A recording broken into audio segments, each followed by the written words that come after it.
Sing sirah sing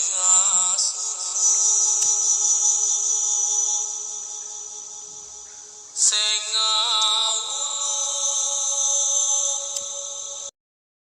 Oke, assalamualaikum warahmatullahi wabarakatuh. Bersama saya Mbah Tumbuh. Ini di rumahnya teman lama, apa ya istilahnya, jalannya saja saya mau sambang ke rumahnya saja sampai lupa.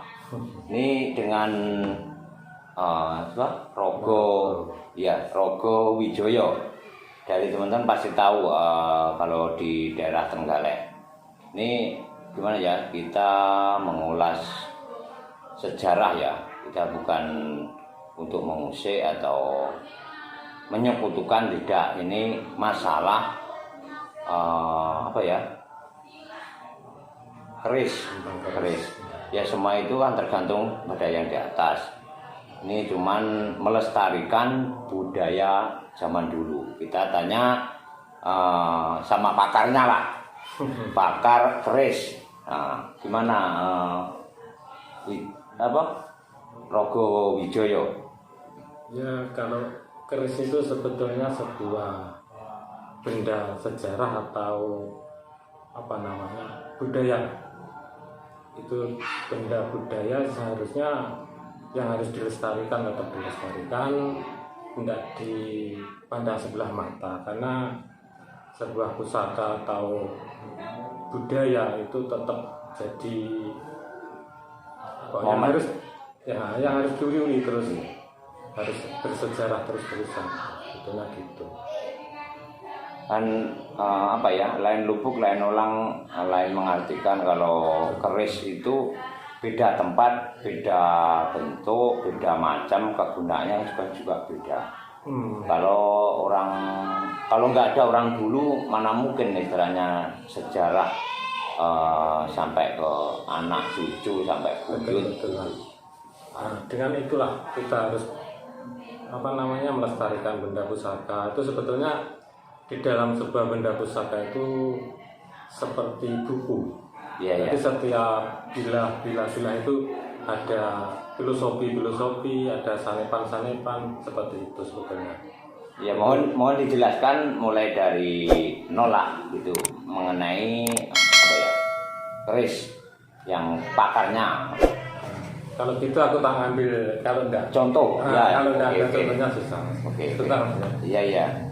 Nah, itu pakar dari keris. Ya, sebetulnya saya sedikit demi sedikit kepengen cari wawasan.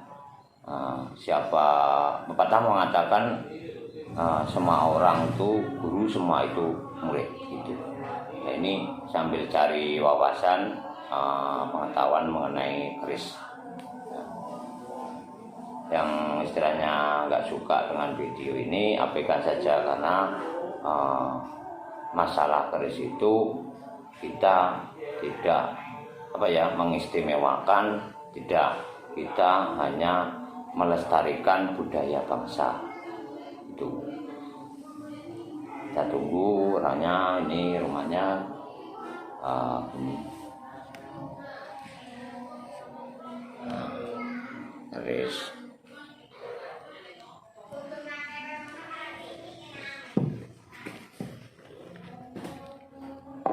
Nah, ini diberi contoh oleh Rogo Wijoyo. Koleksinya banyak, bro.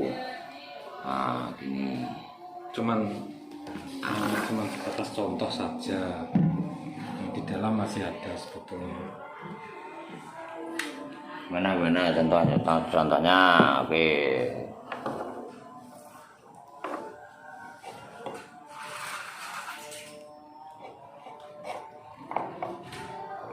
Ini kan kalau orang Jawa. Bentar.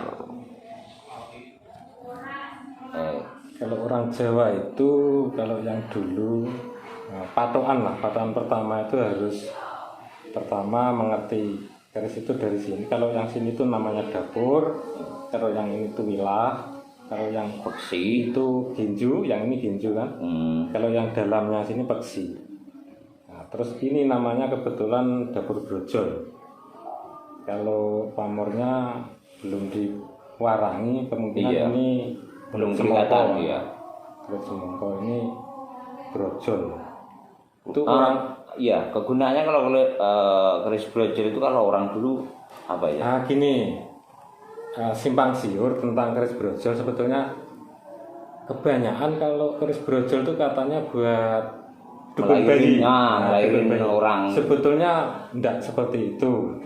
Brojol itu sebetulnya seperti, kan kenapa dinamakan brojol itu kan lurus ke atas, itu sebetulnya kita harus menembak sama yang di atas. Iya, iya.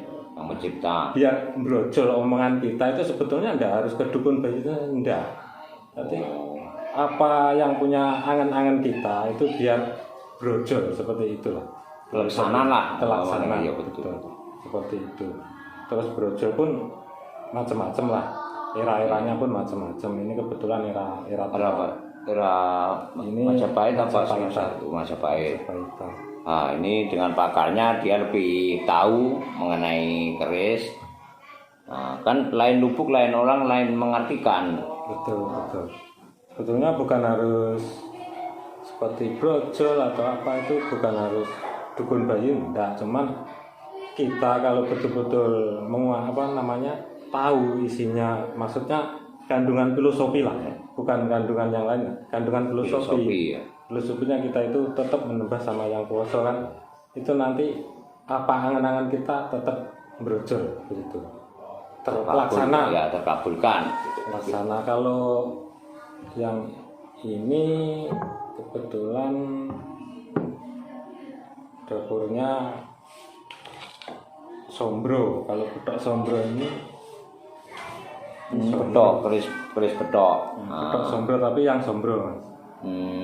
Yang Sombro seperti Maksudnya kan beda bentuk, beda macam. Beda-beda.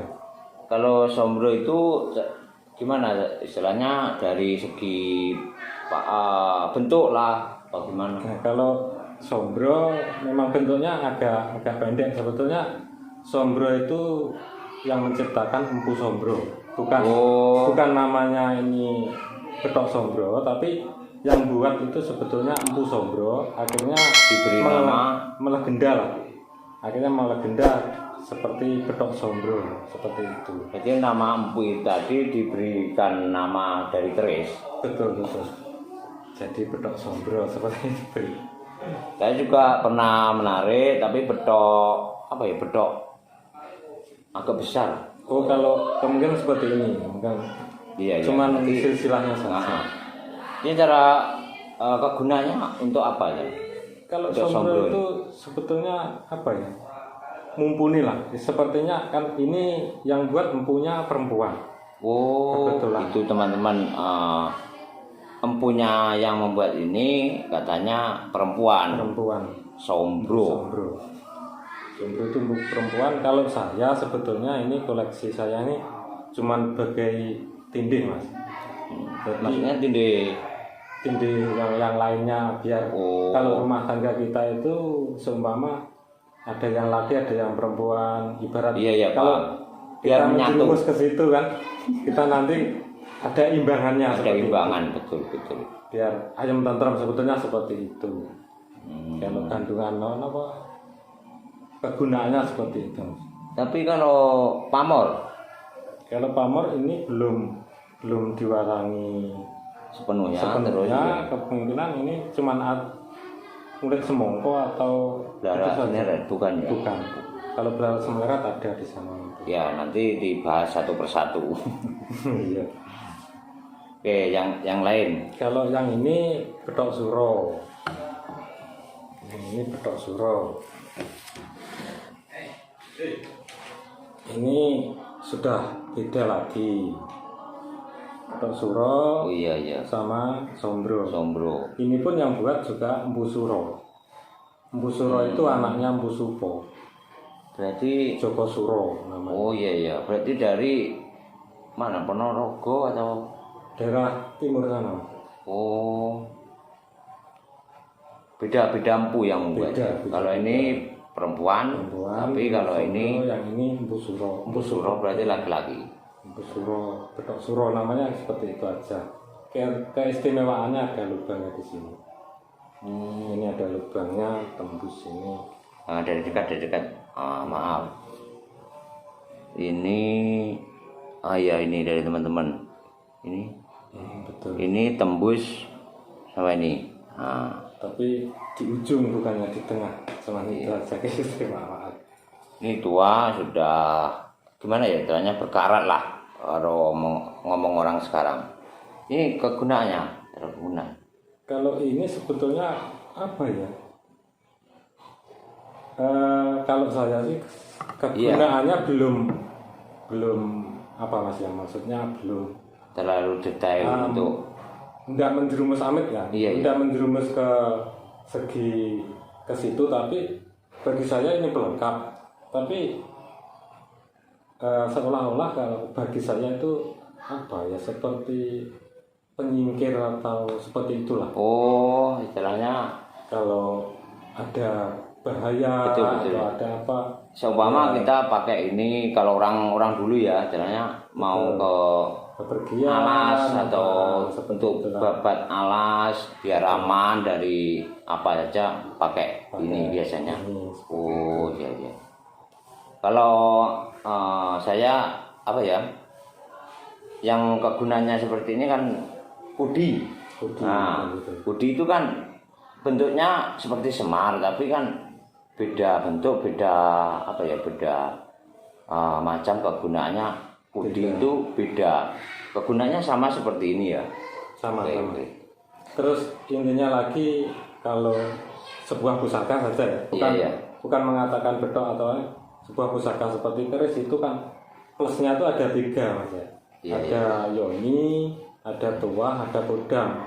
Jadi ya mohon dijelaskan. Satu pusaka itu punya 3 keistimewaan. Pertama kalau saya di seni dulu ya. Seninya sudah indah, hasil lipatan-lipatan dari besi ke besi seperti itu. Keduanya, si empu menciptakan sebuah pusaka ini itu pertama menciptakan sebuah yoni atau kandungan dan kegunaannya. Nah, setelah itu tuah. Setelah ada kandungan atau kegunaannya pasti bertuah. Bertuah, betul. Kalau sudah bertuah pasti kan kebanyakan dari teman-teman, maaf ya, yang ditanyain langsung tuahnya untuk apa kan biasanya gitu. Sebetulnya itu gawan masalah. Nah, setelah itu kita plus lagi ada kodamnya, itu pasti. Jadi kita tidak bisa memikiri itu semua. Dari ketiga itu tadi ya. Nah, dari satu bilah punya 3 keistimewaan. Yang satu dari yoni, terus tuah, terus kodam. Gamblang.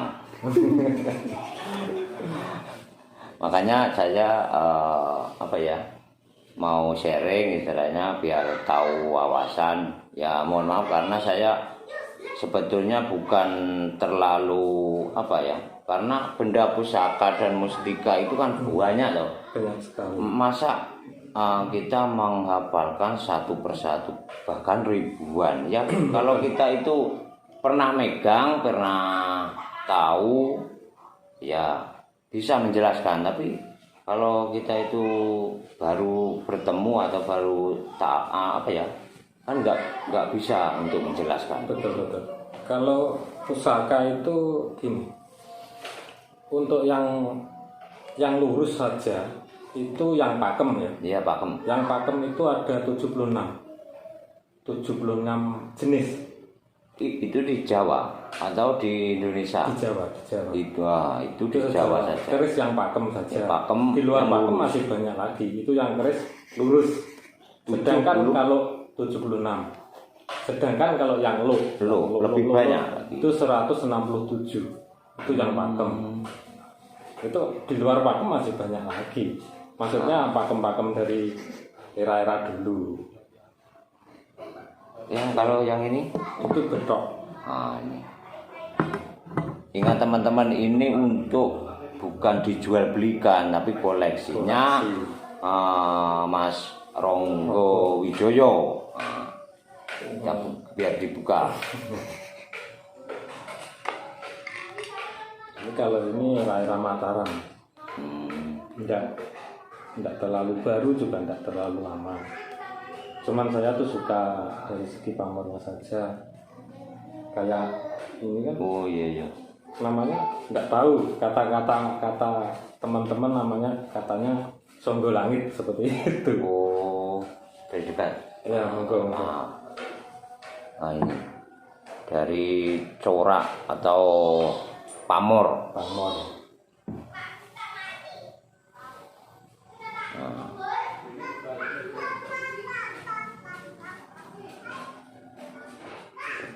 Tok itu juga.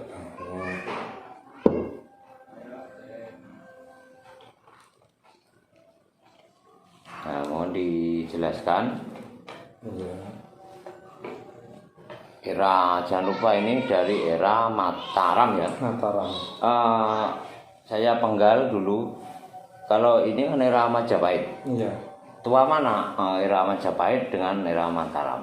Kalau Tua Mataram. Tua Majapahit. Majapahit. Jadi era Majapahit, Mataram, terus Singosari. Mataram Kesultanan, terus ke sini terus ke sini terus seperti itu. Sebetulnya kalau asal usul atau namanya segi dari mana-mana itu banyak sekali. Singosari, Pajajaran, Majapahit, Pengging banyak sekali. Tapi susah itu sih. Satu persatu nanti lebih susah lagi. Ini kegunaannya apa ini? Kegunaannya ini sebetulnya kalau orang dulu ya. Iya, kita orang menceritakan dari zaman dulu saja. Ini serbaguna sebetulnya. Oh, Kenapa multifungsi. multifungsi? Kenapa dibuat besar seperti ini? Karena ini senjata multifungsi. Bukan hanya senjata, tapi kemungkinan zaman dulu juga digunakan untuk apa? Perang. Bukan hanya untuk perang, tapi untuk bertani seperti itu pun juga. Mungkin di dalam rumah untuk kayu atau seperti itulah dari dulu. Jadi akhirnya dia yang namanya zaman dulu itu yang punya pusaka itu kan jarang, Mas. Pusaka itu juga terkenal mahal kalau zaman dulu. Iya, memang. Tidak semua orang punya. Memiliki. Ya. Terus mbah-mbah dulu saja kalau pengen saja itu mesti sapi satu, tanah seperempat seperti itu. Kerbau satu, Itu kadang dua. Ya, itu hanya untuk sebuah pusaka. Disitulah keistimewaan pusaka. Bukan hanya peningkatan ke medisnya saja, tapi budayanya seperti itu. Jadi dari tiga tadi Leoni, Kodam, sama Tuah itu kalau orang dulu. Itu pasti ada. Ini yang membuat empu siapa? Kalau yang ini Siapa saya pengetahuan? yang ini saya belum tahu. Ya. Makanya itu dari teman-teman nggak semudah kita membalingkan sebelah tangan, karena pusaka dan mustika itu di wilayah kita sendiri di Indonesia itu bahkan ratusan ribuan. Hanya itu lain lubuk, lain orang, lain mengartikan. Betul.